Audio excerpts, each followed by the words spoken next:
శుభ్రం చేయడానికి ఒక స్వచ్ఛ భారత్లో భాగంగా ఒక 2 వ్యాన్లను ఏర్పాటు చేశారు. గతంలో చెరువులలో అన్ని మండలాల్లో కూడా ఈ కార్యక్రమం నడుస్తుంది. దానికి సంబంధించి ఒక నిమిషం రాముల్ గారు దానికి ఇనాగ్రేషన్ అయినప్పుడే మినిస్టర్ గారి చేతుల మీద వారు వచ్చి ఈ పార్లమెంటు ప్రవాస యోజనలో భాగంగా చేసినటువంటి అతిథులు మనకు రాబోయే ఎన్నికల్లో ఏ విధంగా మనం పార్టీని ముందుకు తీసుకొని పోవాలి, ఎలాంటి కార్యక్రమాలు నిర్వహిస్తే పార్టీ విస్తరిస్తుంది అనేటువంటి విషయాల్లో మనకందరికీ కూడా విషయాలను చెప్తారు. ఎంతో దూరం నుంచి ఎంతో సమయం వెచ్చించి 3 పోర్ట్ఫోలియోలు కలిగి ఉండి కూడా చాలా బిజీగా ఉన్నా కూడా ఈ పార్లమెంటును గెలిపించాలనేటువంటి ఉద్దేశంతో మనకు నెలకు 3 రోజులు 4 రోజులు సమయం ఇస్తూ ఈ పార్లమెంటును గెలిపించి తీరాలి, అలాగే ఇక్కడ ఉన్నటువంటి అసెంబ్లీలను కూడా గెలిపించి తీరాలి అనేటువంటి ఉద్దేశంతో మన మధ్యలోకి వచ్చినటువంటి పెద్దలు చెప్పే విషయాలను అన్నింటినీ కూడా మనం గ్రహించి వారు ఇచ్చినటువంటి సందేశాన్ని గ్రామానికి తీసుకెళ్ళి వారు చెప్పే అనేక విషయాలను మనం ఎక్కడైతే పూర్తి స్థాయిలో ఇంప్లిమెంట్ చేయాలో అక్కడ ఇంప్లిమెంట్ చేసి తద్వారా పార్టీ యొక్క స్థితిని మరింత మెరుగుపరిచి ఇక్కడ అసెంబ్లీ స్థానాలను కైవసం చేసుకోవాల్సిందిగా ఈ సందర్భంగా తెలియజేస్తూ అనేక విషయాలు పెద్దలు మాట్లాడతారు. వారికి దీని తర్వాత ప్రహ్లాద్ జోషి గారికి మీ అందరి తరఫున వారికి హృదయపూర్వకమైన నమస్కారాలు, స్వాగతం పలుకుతూ ఈరోజు ప్రహ్లాద్ జోషి గారు కేంద్ర మంత్రివర్గంలో పార్లమెంటరీ వ్యవహారాలు చూసే మంత్రి.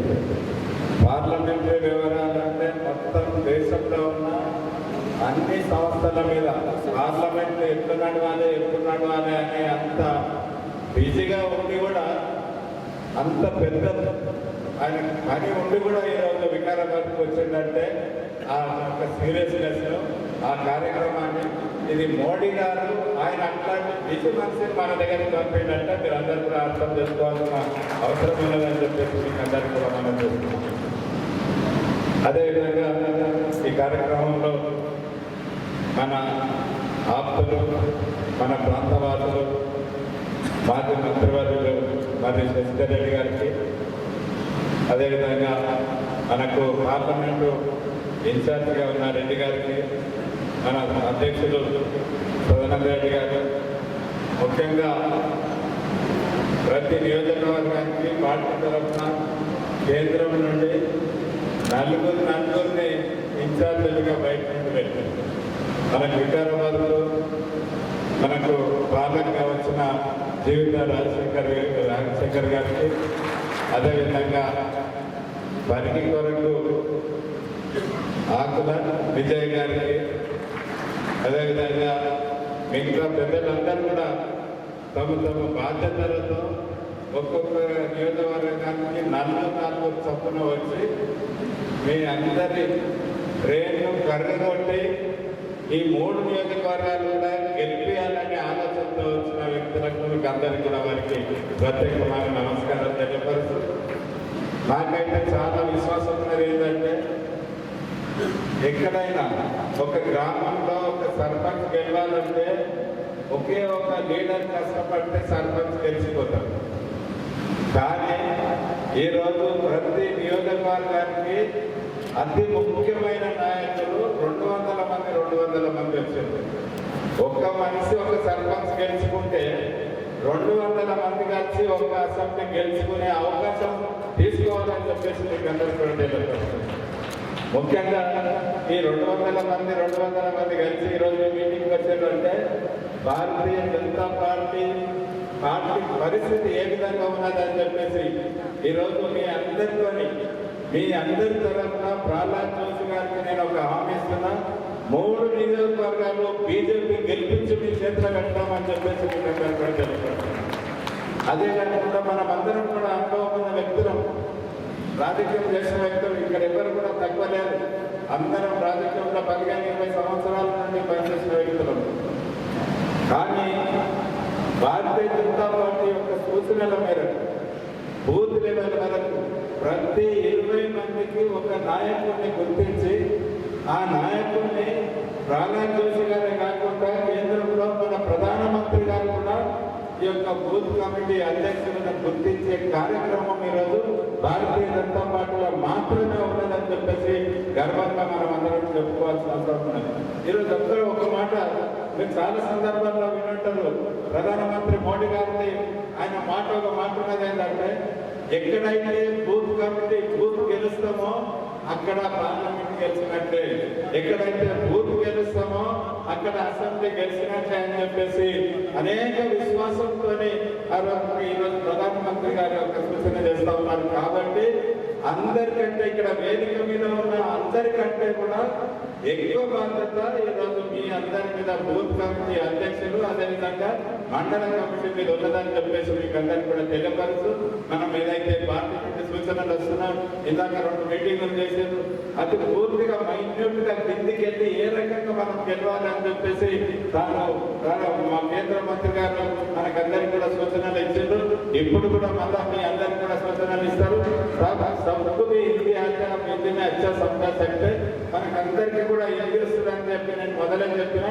కాబట్టి వారు హిందీలో మాట్లాడతారు. వారు ఏది చెప్తే అదంతా కూడా మన అనుభవంతో చెప్పే సూచనలను జోడించి 3 నియోజకవర్గాలు వికారాబాద్, తాండూరు, పరిగి 3 నియోజకవర్గాలను గెలిపించే వరకు తను ఉంటాడు. కాబట్టి గెలిపించి ఆయన చేతిలో పెడతామని చెప్పేసి మీరు అందరూ కూడా హామీ ఇవ్వాలని చెప్పేసి మీరు అందరూ కూడా గెలిపిస్తామని అందరూ కూడా ఒకసారి చేతులు చెప్తే ఆయన కూడా హామీ దొరుకుతుంది. కాబట్టి మీరు అందరూ కూడా కష్టపడి పనిచేయాలని చెప్పేసి మీకు అందరికీ తెలియపరుస్తూ నమస్కారం తెలుస్తూ సెలవు తీసుకుంటున్నాను. మంత్రివర్యులు శ్రీ ప్రహ్లాద్ జోషి గారు, సభాధ్యక్షుడు సదానంద రెడ్డి గారు, సోదరులు శేఖర్ గారు, వేదిక మీద ఉన్నటువంటి పెద్దలందరికీ ఒక్కొక్కరి పేరు తీసుకుంటే సమయం ఎక్కువ పడుతుంది. ఈరోజు 2 నెలల క్రితం నేను బీజేపీలో చేరిన తర్వాత మొట్టమొదటిసారి వికారాబాద్కు రావడం జరిగింది. ఇలాంటి కార్యక్రమంలో పాల్గొనడం చాలా సంతోషంగా ఉంది.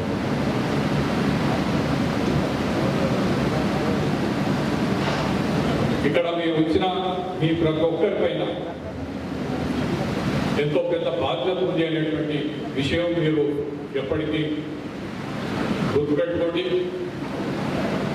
ఎంత పెద్ద ఎన్నికల్లో ఎవరు గెలిచినా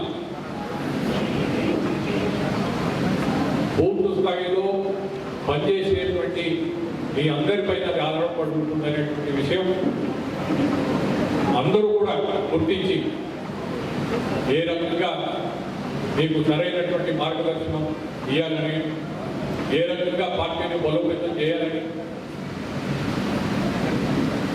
ఇక్కడ అధికారంలో ఉన్నటువంటి టీఆర్ఎస్ పార్టీ ఏ విధంగా వాళ్ళు చేసినటువంటి మోసాలు, చేసినటువంటి అభివృద్ధి చెప్పుకోపోతే చాలా ఉంటాయి. ప్రజలకు ఇవన్నీ కూడా బాగా వాళ్ళు కూడా గమనిస్తున్నారు. కాంగ్రెస్ పార్టీతో లాభం లేదనేటువంటిది ప్రజలు నిర్ణయానికి వచ్చారు. వారు మన వైపు చూస్తున్నారు. కనుక ప్రజల పక్షాన నిలబడడానికి ఏ ఆకాంక్షలతో తెలంగాణ రాష్ట్రాన్ని ప్రత్యేకంగా వేరే రాష్ట్రంగా మనం సాధించుకున్నామో దానికి న్యాయం చేయలేక కేవలం కుటుంబ పాలైనటువంటి నేను పార్టీలో చేరినాడు ఢిల్లీలో చెప్పినటువంటి మాట తెలంగాణ ఫస్ట్ అనేటువంటి నినాదంతో ముందుకు వస్తూ KCR TRS party family first అని పోతున్నారు. కనుక ప్రజలు అర్థం చేసుకుంటున్నారు. వారిని చైతన్యవంతం చేస్తూ పెద్ద ఎత్తున కృషి చేసి మనకు ఉండేటువంటి బలహీనతలు ఎక్కడున్నాయి ఏమిటి అనేది కూడా బాగా గమనించి గుర్తించి ఎట్టి పరిస్థితుల్లో ఈసారి వారిని ఇంటికి పంపించాల్సినటువంటి అవసరం ఉంది. పార్లమెంట్ ఎన్నికలు వచ్చే సమయానికి నరేంద్ర మోడీ గారి నాయకత్వంలో మరొకసారి మనం పార్లమెంట్ ఎన్నికలకు పోయినప్పుడు కొంత నిశ్చింతగా ఉండొచ్చు అనేటువంటి మాట చాలా మంది అనుకుంటున్నాం. కనుక ఈరోజు అసెంబ్లీ ముందొస్తాయి. అసెంబ్లీలో ఖచ్చితంగా బీజేపీ సత్తా చాటాలి. రాబోయేటువంటి రోజుల్లో బీజేపీ రాష్ట్రంలో అధికారానికి వస్తుందనేటువంటి విశ్వాసం నాకు ఉంది. ఆ రకంగా మీరంతా కూడా శాయశక్తులు అక్కడ వచ్చాయని చెప్పి మీ అందరినీ నేను మరొకసారి కోరుకుంటూ సెలవు తీసుకుంటాను. నేను వేదిక మీద ఉన్నాక నేను మీతో ఉండాలి. మీతో నేను సమానం. ప్రతి బూత్కి నేను వస్తానని చెప్తున్నా. ఇప్పుడు నరేంద్ర మోడీ గారి ప్రతిరూపంగా ఇప్పుడు ప్రహ్లాద్ జోషి గారు, ఆయన అన్ని చోట్లకి రాలేదు. ఈయనని పంపించారు. నిన్నగాక మనకి తెలంగాణ మన అరవింద్ బానర్జీ గారు కూడా వచ్చారు. మనందరూ చూస్తాం, మాట్లాడారు. అసలు జై అంటే ఎలా అనమన్నారు? ఆయన జై బీజేపీ అనమన్నారు. నేను వాళ్ళు చూసా, మనం ఎలాగంటున్నాం జై బీజేపీ అనేది. ఒకసారి జై బీజేపీ.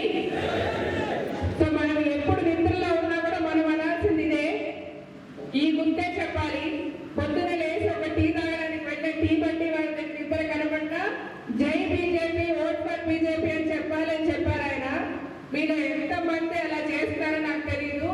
ఈ రోజు కూడా లాస్ట్ ఏప్రిల్ నుంచి నేను ప్రతి ఇంటికి వస్తా, ప్రతి బూత్ కి వస్తా. ఈ రోజు మీ అందరి తరఫున ప్రహ్లాద్ జోషి గారికి ప్రామిస్ చేస్తున్నా, చంద్రశేఖర్ అని చెప్పినట్టు ఈ 3 అసెంబ్లీలో మన బీజేపీ పార్టీని గెలిపిస్తామా లేదా? మన లేడీస్ చాలా తక్కువ మంది కనబడుతున్నారు. నెక్స్ట్ టైం మటుకు మనం వీళ్ళందరినీ డామినేట్ చేసే లెవెల్లో ఉండాలి. అవునా కదా? గట్టిగా చెప్పండి. ఓకే, నాకు ఈ అవకాశం ఇచ్చిన అందరికీ నమస్కారం చెప్తూ, sir, on this state we promise you from today every second we'll work for BJP party and we'll make sure that we will make all the states in India. Thank you so much for being here with us. Thank you. हमारे party के जिला अध्यक्ष सदानंद रेड्डी गारू, हमारे party के वरिष्ठ नेता मरी शशिधर रेड्डी गारू और एक हमारे पार्टी के वरिष्ठ नेता पूर्व मंत्री श्री ए चंद्रशेखर गारू, मल्ला रेड्डी गारू, श्रीमती जीविता राजशेखर, श्रीमती विजयाजी प्रहलाद राव गारू और सभी हमारे पार्टी के जो बूथ अध्यक्ष हैं और बाकी पदाधिकारी भाई और बहनों, मैं 3 विधानसभा के, एक तो विकाराबाद, दूसरा परिगी, तांडूर, ये 3 विधानसभा क्षेत्र का पदाधिकारी और बूथ अध्यक्ष को बुलाया है ना? करेक्ट? करेक्ट है नहीं करेक्ट? कितने बूथ अध्यक्ष हैं थोड़ा हाथ ऊपर करो। अब सब लोग बूथ अध्यक्ष हैं। बूथ अध्यक्ष सिर्फ पूरे बूथ को सशक्त करो, ऐसे मैंने बोला था। कम से कम अभी तो अध्यक्ष तक आप बूथ अध्यक्ष बन गए। मैं अभी नेक्स्ट एक क्वेश्चन पूछता हूँ, बूथ अध्यक्ष आपके बूथ कमेटी पूरा हो गया है? कितना लोग बूथ कमेटी पूरा किया है? 22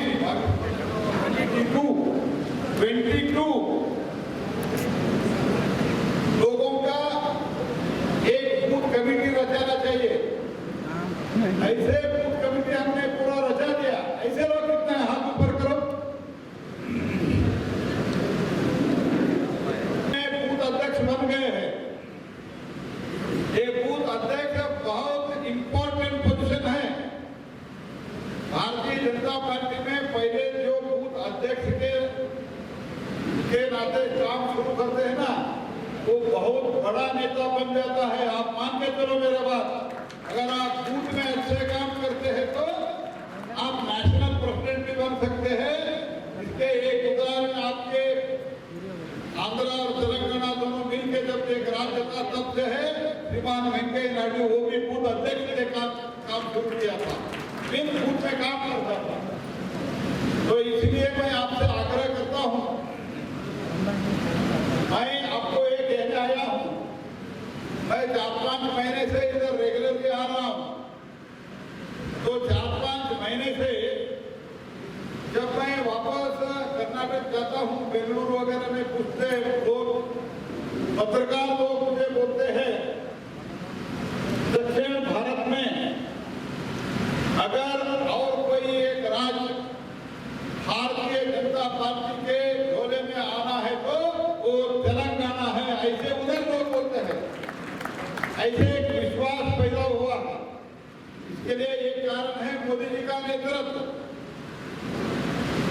और मोदी जी का नेतृत्व में हमने जो काम किया है, जो वैक्सीन 230 करोड़ लोगों को 230 करोड़ डोजेस, 130 करोड़ लोगों को जो वैक्सीन मिला है, दुनिया में इतना फ्री वैक्सीन कोई नहीं दिया है, सिर्फ और सिर्फ दिया है श्री मोदी जी। तो अभी देखो इतने लोग आप जमा हुआ है, कोई भी मास्क पहना है क्या? मैं बड़े बड़े देशों में जाता हूँ, अभी भी कोविड पूरा कंट्रोल में नहीं है। चाइना में क्या हो रहा है आप जानते हो, जर्मनी जापान में भी बहुत कोविड हो गया आजकल, लेकिन मोदी जी ने वैक्सीन दिलवाया, मोदी ने भारत में वैक्सीन डेवलप किया। वो वैक्सीन के कारण आज आप भी सेफ है और केसीआर भी उसको वो भी सेफ है। मैं ये इसलिए कह रहा हूँ, मोदी जी देश को अपने फैमिली करके सबको वैक्सीन दिया, केसीआर ने सिर्फ और सिर्फ अपने फैमिली के लिए काम किया। तो उनको उनका फैमिली ही देश है, उनका फैमिली ही तेलंगाना प्रदेश है उनको। तो इसलिए और बार बार ये पूछते हैं मोदी जी ने जनता के लिए क्या किया है, तो इनको तो समझ नहीं आता है, देख नहीं पाते हैं, सिर्फ और सिर्फ उनका फैमिली उनको दिखते हैं। तो वो भी क्या क्या कर रहे हैं आप देख रहे हैं। जब इतने बड़ी मात्रा में भारत अभी आगे बढ़ रहा है, the country is moving ahead, forwarding, लेकिन तेलंगाना इसमें पीछे नहीं रहना चाहिए। अगर पीछे नहीं रहना है तो इधर मोदी जी के मार्गदर्शन में एक सरकार हमको लाना है, वो भारतीय जनता पार्टी का सरकार हमको इधर लाना है। तो एक भी हमने जो वादा किया था, लगभग एक के बाद एक 8 वर्ष में सब पूरा कर रहे हैं केंद्र सरकार से। हमने अभी हर घर नल जल का हो, और आप सब लोगों को पहले के हिसाब से इलेक्ट्रिक पावर पहले बहुत कटौती होता था, अभी तो कम हुआ है, लेकिन वो भी हुआ है तो देश में हमने जो पावर का उत्पादन ज्यादा किया। 2014 में हम आने से पहले मोदी जी के नेतृत्व में पावर शॉर्टेज था इस देश में, लेकिन आज इस देश में पावर सरप्लस बन गए। हम बाकी देशों को पावर दे रहे हैं, बाहर वाले को देशों को, इसलिए आपको भी पावर मिल रहे हैं। फिर भी आजकल फिर से कटौती शुरू हो गया, क्योंकि ये कट मनी का सरकार है, ये आपका केसीआर सरकार है ना, ये कट सरकार है, सब कटौती करते हैं। तो इसीलिए ये सब जो स्कीम्स है, जैसे देश में विकास हो रहा है, इंफ्रास्ट्रक्चर हो रहा है, मैं आपको विश्वास के साथ, पूरा विश्वास के साथ मैं आपको बोल रहा हूँ, मोदी जी के नेतृत्व में हमारे देश में एक जो सरकार अभी 8 साल से चल रहा है, वो सरकार करप्ट फ्री गवर्नमेंट है। एक भी पैसा का करप्शन नहीं होता है। लेकिन इधर क्या होता है, पूरा दिन से रात तक 24/7 न्यूज आता है ना, ऐसे 24/7 ये करप्शन ही करप्शन। इरिगेशन में करप्शन, हमने जो पैसा देते हैं उसमें समझो आप प्रधानमंत्री आवास योजना में हमने पैसा दिया है, वो पैसा का उधर एक सिस्टम है, मोदी जी आने से पहले से, जब से इस देश को स्वतंत्र मिला तब से एक सिस्टम है। जो पैसा केंद्र सरकार देते हैं उसका अकाउंट यूटिलाइजेशन सर्टिफिकेट बोलते हैं, वो यूटिलाइजेशन सर्टिफिकेट देना चाहिए। अभी तक यूटिलाइजेशन सर्टिफिकेट केसीआर नहीं दिया है और अपने तरफ से वादा किया था मैं 2 बेडरूम का सबको मैं मकान देता हूँ।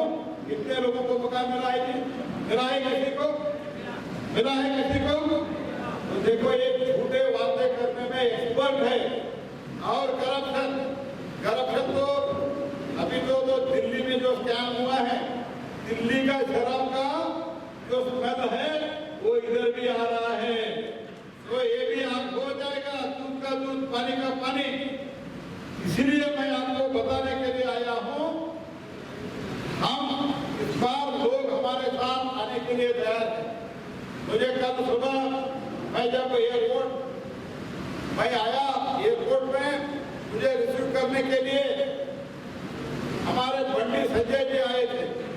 मैं बंटी संजय जी को पूछा और परसों हमको हमारे राष्ट्रीय कार्यकारिणी में मिला था बंटी संजय जी। मैंने उनको पूछा आपको प्रजा संग्राम यात्रा को रिस्पांस कैसा है? उन्होंने बोला इतना रिस्पांस तेलंगाना इतिहास में किसी को नहीं मिला है, इतना रिस्पांस मिल रहा है। और स्वयं प्रधानमंत्री जी हमको बोला तेलंगाना में अभी जो प्रजा संग्राम यात्रा को रिस्पांस मिल रहा है, लोगों का सपोर्ट मिल रहा है, वो सपोर्ट अभी तक किसी भी प्रदेश में मैंने नहीं देखा हूँ। इसका अर्थ क्या है? लोग भारतीय जनता पार्टी के साथ आना चाहते हैं। People want to join Bharatiya Janata Party, people want to vote for Bharatiya Janata party. लेकिन प्रॉब्लम क्या है? हम लोग के पास जाना है। इसलिए एक ही इसके समस्या के लिए परिहार है, वो है हमारा बूथ परफेक्ट करना। हमारे मुल्क में आप बाकी सब छोड़ दो, इधर जो नेता बैठे हैं ये लोग भी अपने बूथ में एक बूथ कमेटी परफेक्ट करना है।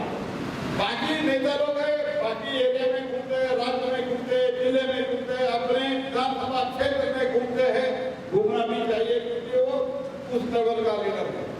हम सब मिलके एक ही काम करना है, हमारा बूथ कमेटी पक्का करना है। करेंगे हम लोग?